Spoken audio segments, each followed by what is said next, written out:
এবারের আইপিএলে খুব বেশি ম্যাচ হাতে নেই মুস্তাফিজুর রহমানের। সামনেই বাংলাদেশ দলের জিম্বাবুয়ে সিরিজ। দেশের মাটিতে টি-20 সিরিজ খেলতে দিন দশেকের মধ্যেই ফিরে আসবেন ঢাকায়। তবে ফেরার আগে আরেকবার আইপিএলে সর্বোচ্চ উইকেট শিকারী স্মারক পার্পেল ক্যাপ বা বেগুনি টুপি একবার মাথায় তোলার সুযোগ আছে বাংলাদেশের বাঁহাতি পেসারের সামনে। 6 ম্যাচে 11 উইকেট তুলে মুস্তাফিজই এখন চেন্নাইয়ের সর্বোচ্চ উইকেট শিকারী। আগামীকাল চেন্নাই খেলবে লখনৌ সুপার জায়ান্টসের বিপক্ষে।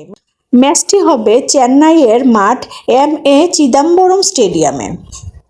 পার্পল ক্যাপ বা বেগুনি টুপি আরেকবার মাথায় তোলার জন্য আজ বড় সুযোগ মুস্তাফিজের সামনে। 11 উইকেট নেওয়া মুস্তাফিজ 3 উইকেট নিলেই আবারও উইকেট শিকারীর তালিকায় শীর্ষে উঠবেন। 3 উইকেট নেওয়া খুব সহজ কাজ নয়, তবে আজ চিপকের যে মাঠে লখনৌর বিপক্ষে ম্যাচ, সেখানে এবছর সবচেয়ে সফল তিনি। এ পর্যন্ত চেন্নাইয়ের মাঠে 3 ম্যাচ খেলে 8 উইকেট নিয়েছেন মুস্তাফিজ।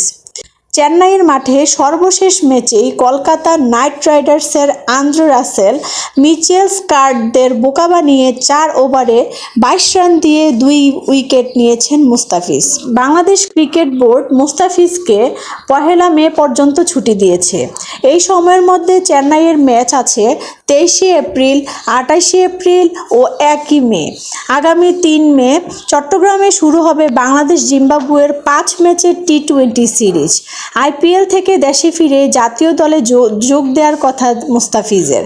মুস্তাফিজ দেশে ফিরলে মহেন্দ্র সিং ধোনি, মাইক হাদিসদের মন খারাপ হবে। মুস্তাফিজ বাংলাদেশে ফিরলে চেন্নাইয়ের খারাপ লাগবে বলে গতকাল ম্যাচ পূর্ববর্তী সংবাদ সম্মেলনে বলেছেন হাসি। মুস্তাফিজুর রহমানের দুর্দান্ত স্লোয়ার আছে, যেটা বোঝা কঠিন, বিশেষ করে চেন্নাইয়ে। ও বাংলাদেশে ফিরে গেলে আমাদের খারাপ লাগবে, কিন্তু ওর দেশ ওকে ডাকছে। ও যতদিন থাকতে পারে ততদিন ধরে রাখতে চাই। আমরা ওর পারফরম্যান্সে সন্তুষ্ট।